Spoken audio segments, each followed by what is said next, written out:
First, it's part of our legacy to a certain extent because we have been partner with soccer in Europe for a long, long time. We also see a lot bigger growth potential in soccer than any of the other major sports. And we always felt it fits well to our brand. No? It's a young, dynamic crowd. As I said, different cultures, very diverse. And we see now that the excitement also comes to the US. We're going to enter Formula One next year.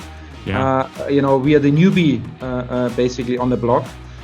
We develop a complete new engine, a new car. We just months ago we showed we revealed the car, how it's looked like, and we're excited about this opportunity because again I think it fits well to our claim Vorsprung durch technology, progress through technology, and the biggest proof point technology can have is Formula One. Formula One is a Champions League of motorsport. And here you can prove your challenger mentality, your challenger spirit. For me, luxury is time. It's about time for yourself. It's about time for your family. It's about time for your hobbies. It's about time making your business, stabilizing business. And that's for me the highest luxury I can have. It's really time. But of course, for other people, it's about money. It's about status symbols. It's about health. No, there's so different elements of luxury, and I think everybody needs to define luxury for himself. And that's again, like if we talk about Audi customers, we need to have the flexibility to enable or to give what Audi customers want.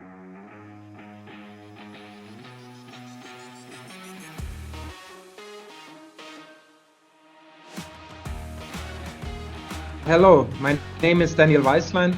I'm the head for Audi in North America, and I'm glad to be here with Cars and Culture with Jason Stein. It's been a long time since I have been with him, and a lot has changed since then. But it is so good to be back with Daniel Weissland on this program, talking about so many interesting and exciting things. Daniel, welcome to the program. It is wonderful to have you as a guest. Yeah, thank you, Jason, and great to be part of your show today. Yeah, thank you. Thank you. Last time I saw you, we were in Toronto, and you had a different hat that you were wearing at the time. We will talk a little bit about that. But the most important thing for today is that you have a very important weekend coming up. And it is not only Lionel Messi or Thomas Mueller. It is Miami. It is Vancouver.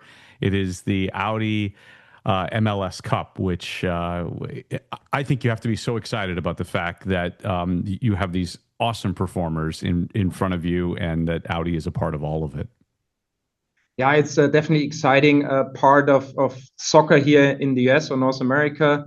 And I mean, it's just like also proof that, people like Leo Messi or Thomas Müller have chosen to play in MLS, and a lot of more stars coming to the MLS. We see a huge increase also versus previous year, currently already up 30%. And obviously the big final on Saturday in Miami. I'm definitely looking forward to be part of that and looking for a great game. It's amazing. You referenced it, the increase in viewers. What a great time for Audi to be a part of this. The broadcasts for this year's postseason are averaging nearly 750,000 viewers per match, which is almost 25% year-over-year increase across all linear and streaming platforms. There's a growing audience here, isn't there, Daniel?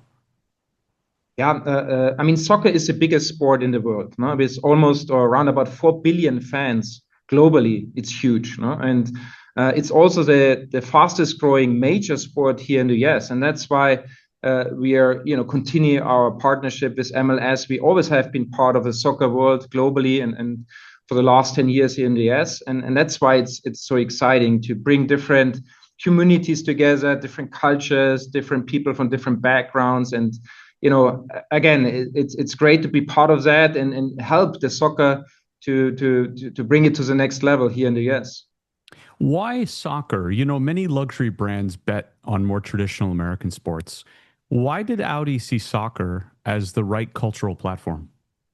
Yeah, first, it's part of our legacy to a certain extent because we have been partner with soccer in Europe for a long, long time. We also see a lot bigger growth potential in soccer than any of the other major sports. And we always felt it fits well to our brand. No? It's a young, dynamic crowd. As I said, different cultures, very diverse.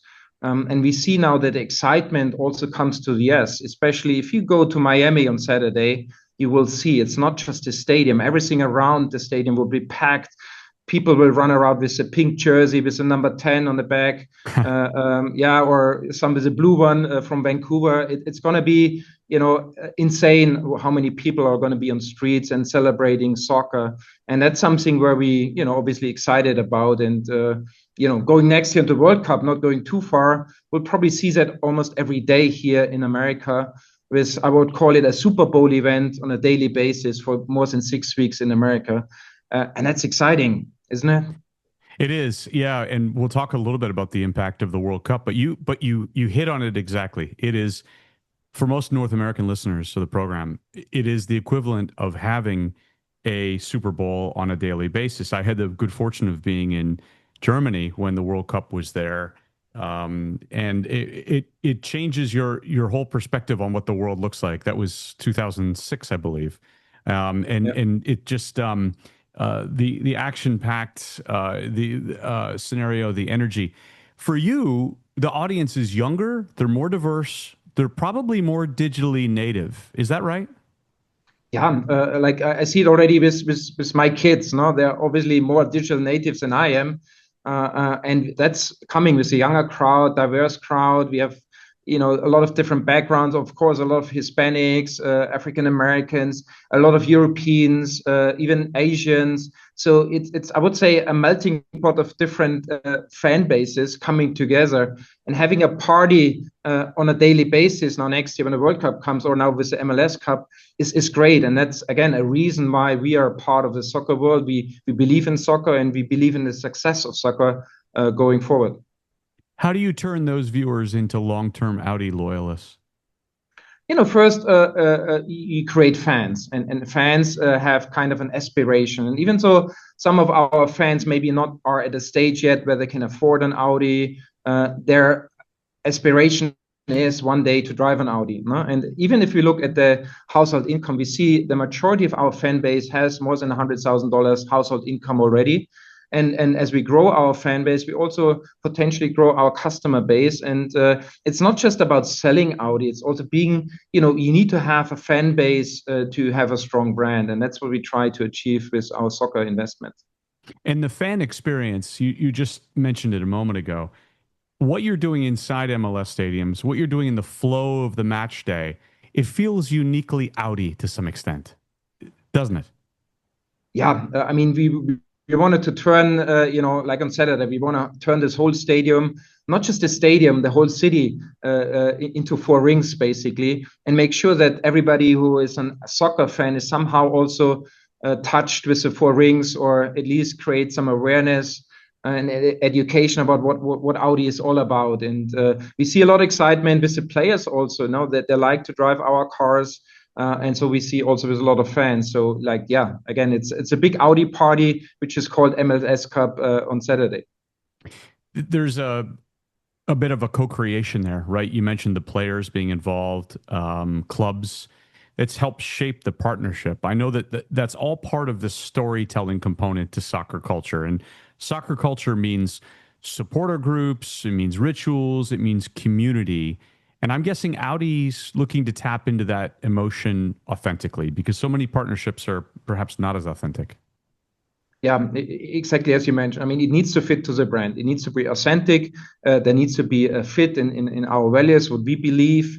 If only if there is a fit, we also invest in it. And as I said, soccer is something we had invested for a long time. We see the outcome of soccer.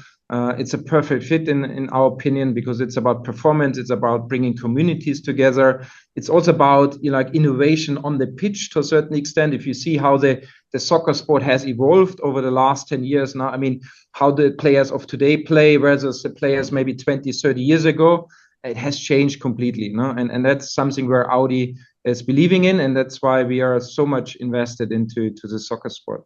Some might not know about the Audi Goals Drive Progress Fund and also MLS Next. Can you tell me a little bit about that?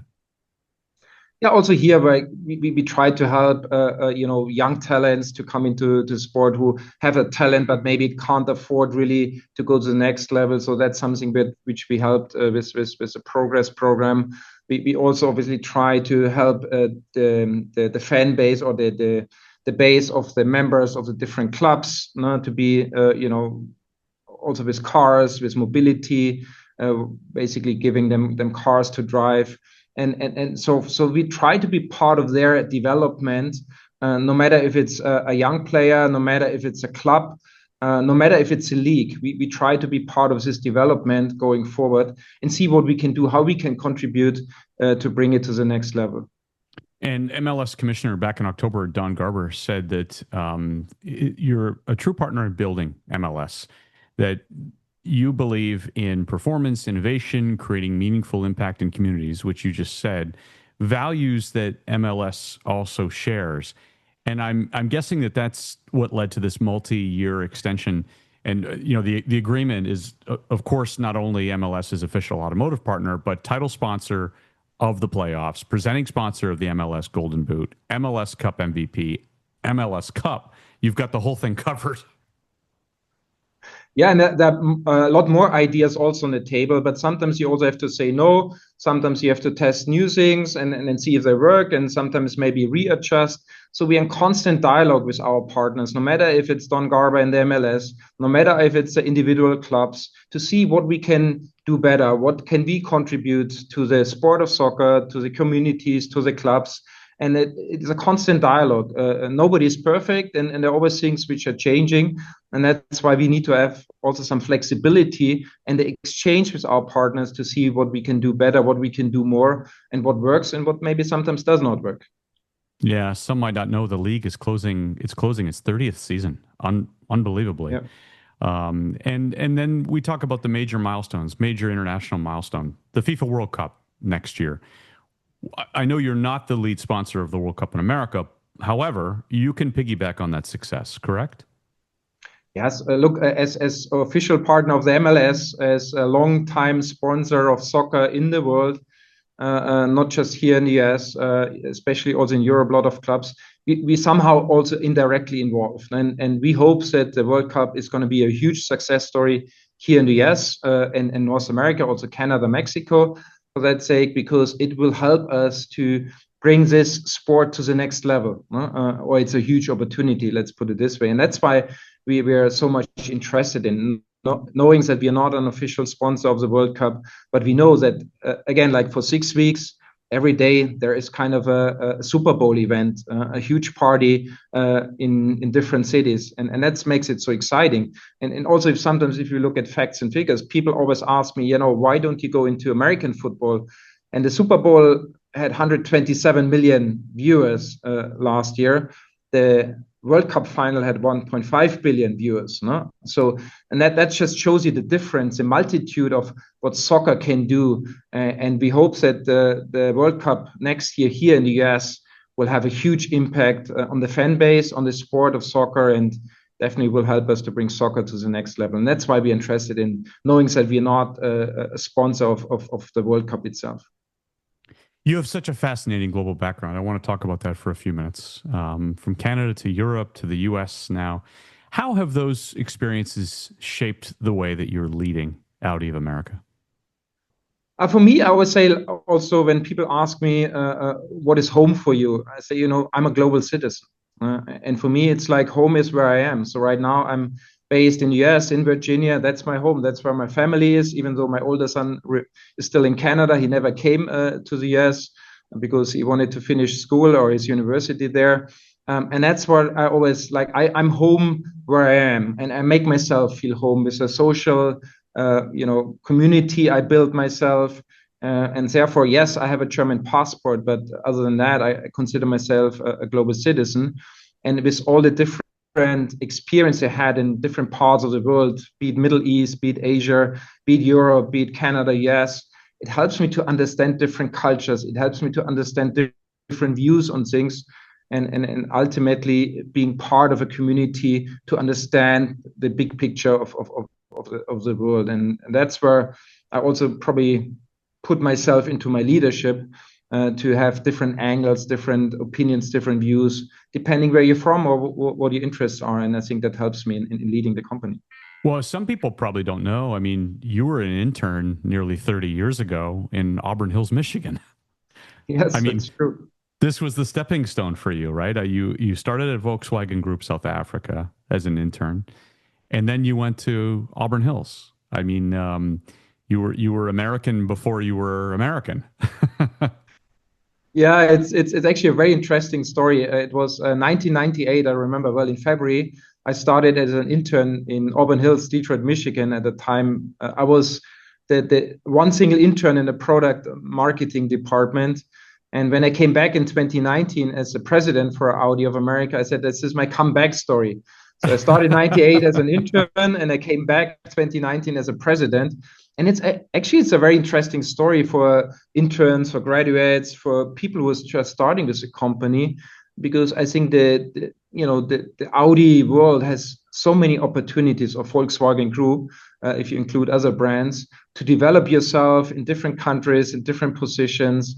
And yeah, look, of course, you also need to be lucky at times, being at the right time at the right location. So it's not always nothing is for granted, but the possibilities are almost endless, I would say. And it's a great proof concept to say, or proof that starting as an intern, you can become the president of the company. Well, yeah, and you mentioned it earlier. I mean, you were in the Middle East for a little while. You spent some time in Toronto, as I mentioned, the president of Audi Canada, president and CEO of Volkswagen Group Canada. And I can't believe that it's been 6 years now that you have been in Virginia, involved with Audi and leading Audi. That must be a fascinating blink of an eye for you. I mean, I tell you, the time is flying by. I mean, we are now sitting here beginning of December. The year is almost over 25. Yeah. Would you believe that? I mean, and again, if I look back, I still obviously are in close contact with my Canadian friends, partners, and dealers. And it's already more than 6 years ago. I still have contacts to the people in the Middle East, which is like, I don't know, 15, 20 years ago. So time is flying by, but it's also so exciting. It's so many things happening, so many challenges. But with challenges, I think you also grow. Sometimes, yeah, you have a lot of challenges, which makes it stressful. But ultimately, I think it's also part of our development and our growth. So yeah, time is flying by quickly. It has been said when we talk about Audi in general, and your CEO says that he has big plans for the automaker to focus once again, he said, on being the challenger in the premium segment, and that he wants Audi to set new standards rather than trying to match what rivals are doing. How does that impact you? Yeah, obviously we're part of the global strategy, the global approach, and there are a lot of examples where Audi will be or is a challenger. For example, Formula One. We're going to enter Formula One next year. Yeah. We are the newbie basically on the block. We develop a complete new engine, a new car. We just months ago we showed we revealed the car, how it's looked like, and we're excited about this opportunity. Because again, I think it fits well to our claim Vorsprung durch technology, progress through technology. And the biggest proof point technology can have is Formula One. Formula One is a Champions League of motorsport. And here you can prove your challenger mentality, your challenger spirit, and maybe go to a podium place. Who knows? No? But at least I think we feel we have some opportunities, and we're going to challenge the established Formula One brands next year when the four rings stand in the block and try to race them. But also on the other side, we also just launched a new design concept with Concept C a few months ago in Munich, a new design language, interior as well as exterior. We got a lot of positive echo because it's different. No? It's completely different. It's not something where what exists already in the market. And again, it's a proof, okay, we're going to challenge things and try to lead the way to the next step. And it always has been part of, I would say, the legacy of Audi. If you look back with Quattro, we were the first one bringing Quattro or aluminum space frame. Audi was the first. So there are a lot of technologies where Audi was a pioneer, and we try to bring this back and find new ways of being a pioneer. It's not always that easy, no? Because you have a lot more competitors in the market, and it's always more difficult to find new technologies who are really unique in a way. But we try to be the challenger brand we are known for. And you mentioned Formula One, so let's talk about that for a moment. We've had everybody from Stefano Domenicali on this program, Zach Brown was on this program recently. They all talk about the same thing, which is something that I could not have imagined a decade ago or even 5 years ago, which is just the momentum in this country around the sport. And, it is remarkable. You and I have probably been watching it with more interest than others for a long time, but now everybody's kind of caught on. It has the attention of a younger, more diverse audience. What an opening for Audi at this point in North America, especially with Austin and Miami and Las Vegas and Montreal and on and on and on. It must be like soccer, a great opening for you. Absolutely a great opportunity for us, specifically here in the US.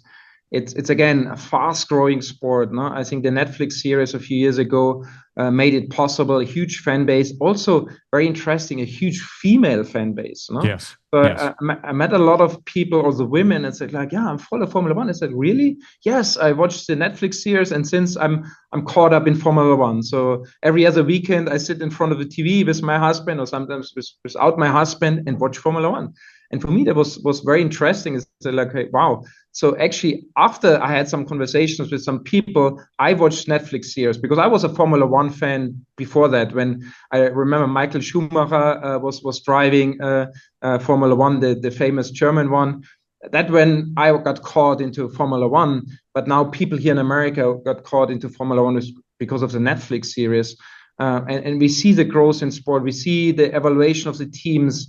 We see the excitement. If you come to a town, like, as you mentioned, be Miami, Montreal, be it Austin or be it Las Vegas, every city or every race has a unique character, I would say.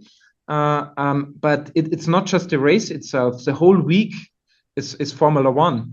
It's like there's every day there's another party somewhere else, and people get together. They don't even have tickets, but they're still part of this Formula One fever, I would say.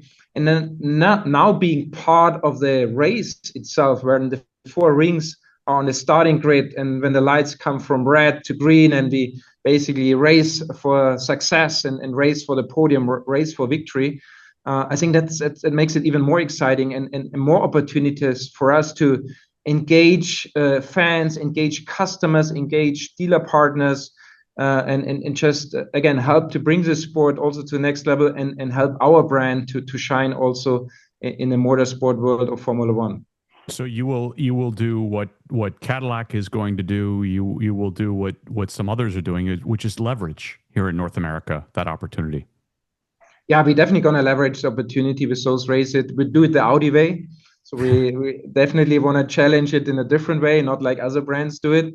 But yes, huge opportunity for us. Of course, it's also an investment we have to take, but we're committed to do so because we see that the long-term value of Formula One. And again, like next year with the new concept of hybrid cars, like 50% electric, 50% combustion engine vehicle. I think it's very exciting, and it's the biggest change ever in terms of technology the Formula One has experienced. So also here, on the one side, it's probably an advantage for a newcomer like Audi is, because everybody else needs to adjust. But on the other side, it's also a huge challenge for everybody because it's unknown. No? For the first time, we're going to race with different technology, with different cars. But again, very exciting to be part of that. Let's talk a little bit about EVs. We've seen in North America, again, the pendulum has now swung another way. You mentioned the word hybrids. Audi, through its Q8 e-tron, its Q4 e-tron, have clearly demonstrated a early leadership role in EVs. But what comes next now in the electrification chapter for you? I think for us it's key that we keep flexibility and really follow what consumers want, no? Our customers. So and we obviously we see the transformation of electric vehicles, probably a slowdown for the most part of the country.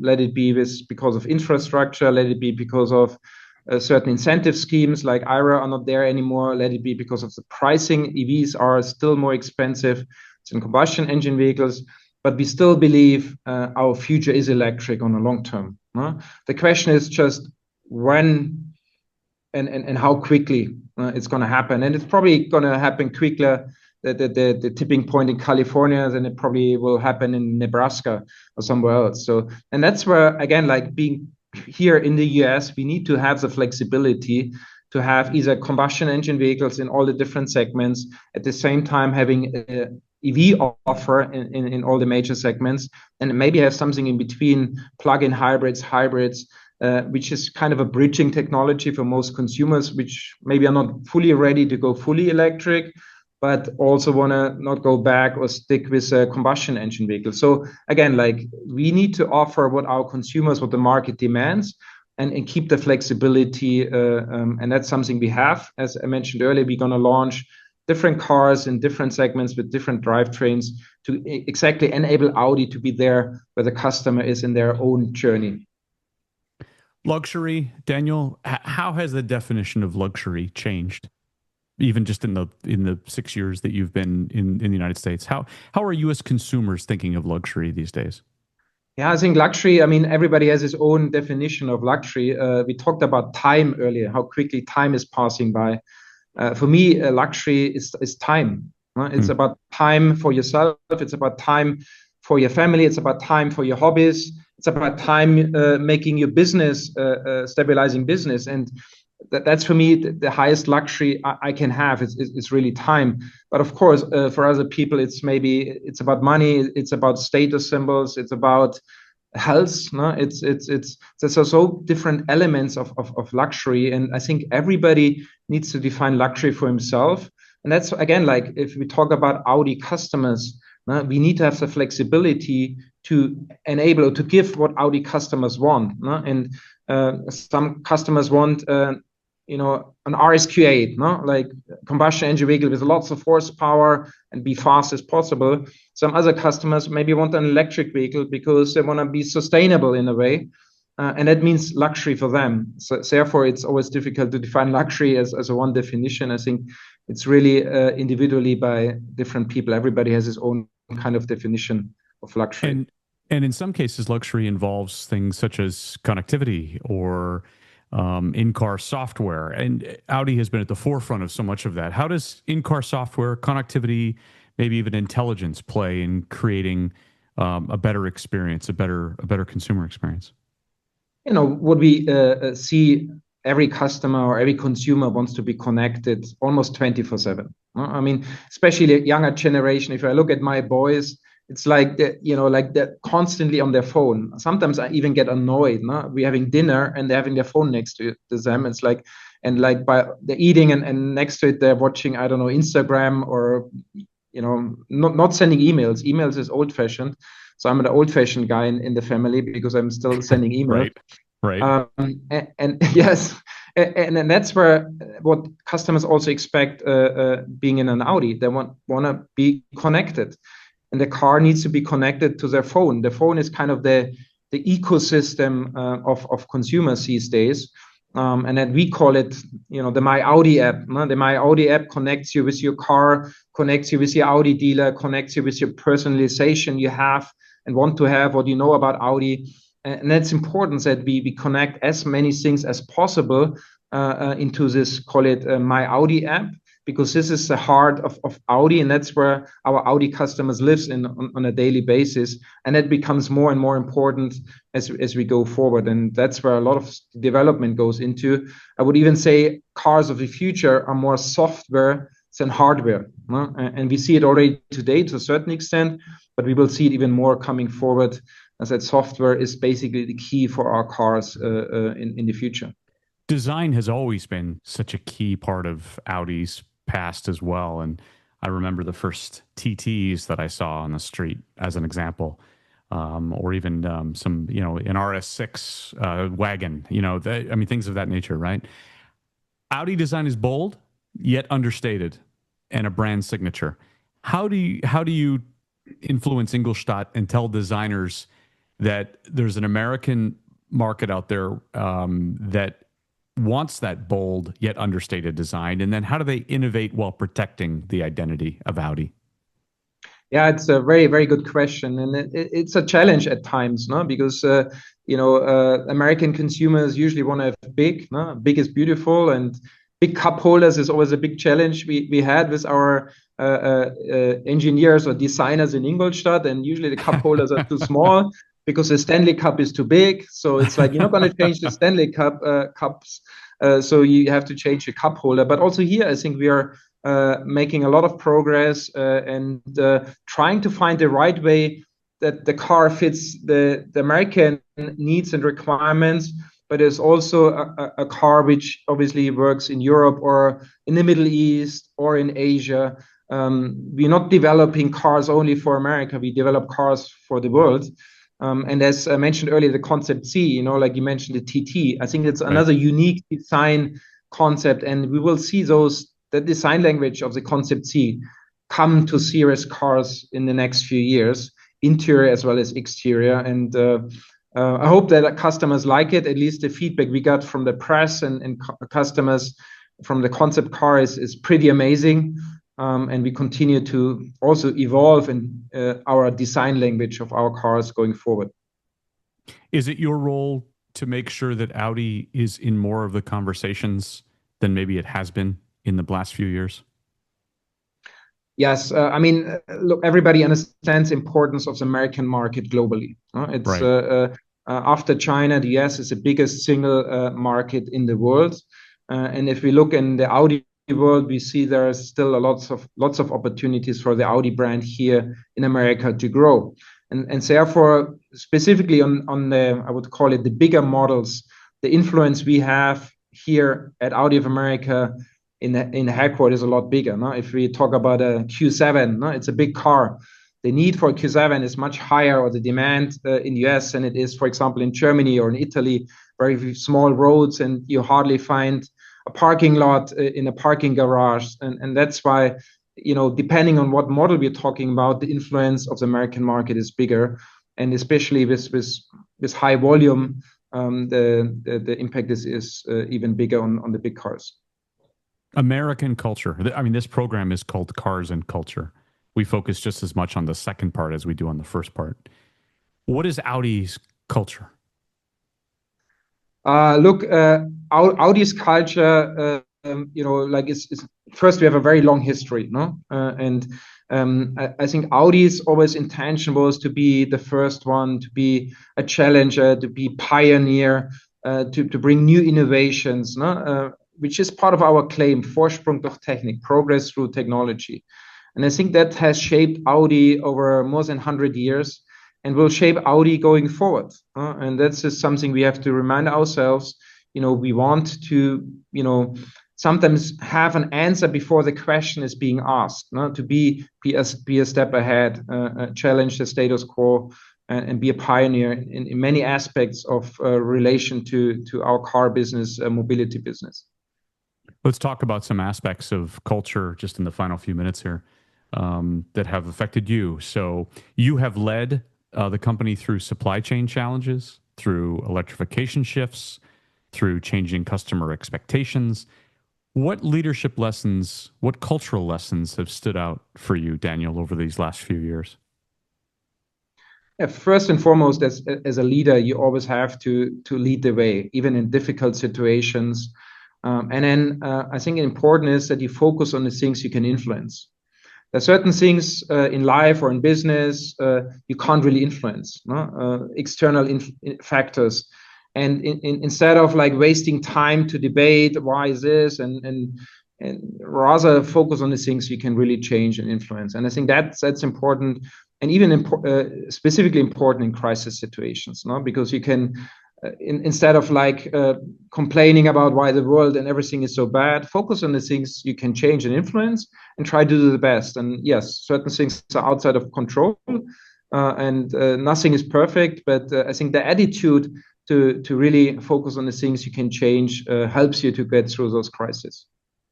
What have you learned from the American consumer now, having spent enough time here in North America? What have you learned from that consumer that you take back with you to Ingolstadt? What do you say about the North American consumer? So there is not one single American consumer. It's a multitude. No? It's like probably one of the most diverse consumer base, I would say, in the world. No? America has 50 different states. It's a melting pot of different cultures, nationalities. You'll find probably every extreme in America, which you find in the rest of the world. And that makes America so unique. Also, from a legal perspective, like every state has certain rules and regulations. Again, like you have hot countries, you have cold countries or cold states in America. You know, you have high altitude, low altitude. America gives you everything you can find also in the rest of the world in one single country. And it makes it so unique, so complex, so challenging, but also very exciting on the other side. And in terms of excitement on the other side, if we have this conversation in 5 or 6 years from now, what will have excited you about what you've been able to do with Audi in North America? You know, my biggest, what I want to do, ultimately, it's about I bring the Audi brand to the next level. Bring the Audi brand, the rings, let it shine in the premium market. Again, we have lots of opportunities. I think we have some ideas how we're gonna, bring Audi to the next level. We talked about soccer, we talked about Formula One, we talked about new cars bringing to the market. Ultimately, I also would like to see a factory in America. So definitely a lot of things which are on top of my head, and something I would be excited about if we talk about in 5 years again. I know that nothing has been announced, and your CEO said nothing has been decided yet. But how could more production here help Audi?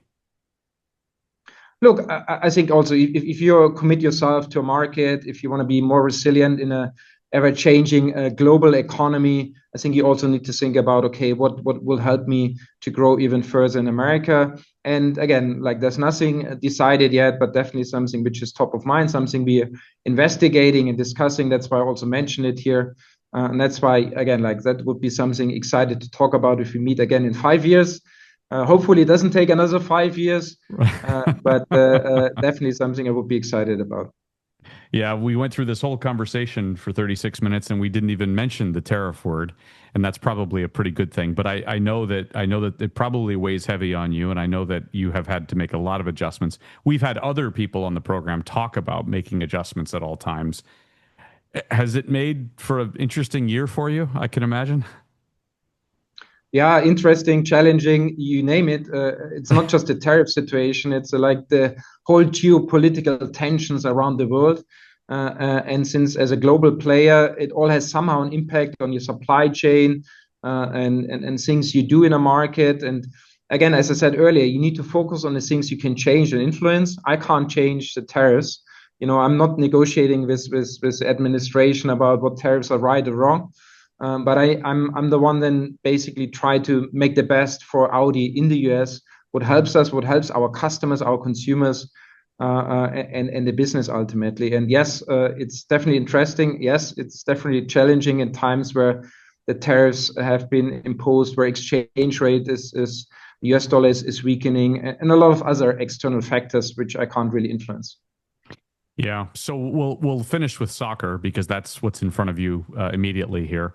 What are the next big opportunities for Audi within the sport? Women's soccer, esports, future club partnerships? Are there? I imagine you have a lot of things that you may be considering. Yeah, there are a lot of ideas on the table, but also here my credo is let's focus on the things and do them right. No? You can't do too many things and then just be 50% in. No? So you rather do the things right. So therefore, we also need to manage priorities, no? And see what we can do and what we want to do. Soccer, we are fully invested. Now Formula One comes next. So I rather now focus on Formula One together with soccer next year, and then we'll see what's to come, women's soccer or something else. I'm sure there are a lot of ideas my team has, and we can come up with, but for now it's soccer, continue the soccer, and next year it's a Formula One on the sports world. And it doesn't hurt that you have a guy named Messi who's going to be on the field on Saturday, does it? That kind of makes the Audi Cup even bigger, doesn't it? Yeah, for sure. I mean, he's considered the best player of all times. He extended his contract for another 3 years. So he will be part of the MLS. He will be part of the soccer world. And I'm sure he's going to attract more superstars to the MLS. You mentioned earlier, Thomas Müller came. Also, Son from the Premier League came. And I'm sure there are a lot of more players coming in the next few years. And definitely Messi helps to bring the MLS to a next level to a certain extent, and definitely also helped Inter Miami to be now in the MLS Cup and competing to win the MLS Cup on Saturday. I tell you, I will finish with a funny story for you. I had the chance to see Coldplay this summer in Miami, and bass player Guy Berriman has been on this program as well. And the loudest applause I have heard in many, many, many years at an event was when they showed Messi on the screen during that Coldplay show. If you want to know who the mayor and the president of Miami is, it is Messi. So I'm sure the crowd will be completely into it on Saturday when he also takes the field for the championship. Yeah, I mean, the aura and the fan base Messi has is insane. I mean, the number 110 Messi shirt is the most sold shirt globally. And again, like, you know, at the level he still plays, he's a top scorer in MLS. Next year, he's going to compete with Argentina to defend the World Cup title. So we'll see. I have the utmost respect for Messi and what he did for the sport. And he still continues to bring performance on the pitch every day he plays. I wish you well with your big event on Saturday and the championship of the MLS, and congratulations on your partnership with them. Congratulations on everything that you have done over the last 6 years. I look forward to the next 6 as well, Daniel. Thank you, Jason. Great to have me on your show, and I'm looking forward to see you again, hopefully in person then next time. Yeah, that sounds good. Thank you, Daniel. Thank you, Jason.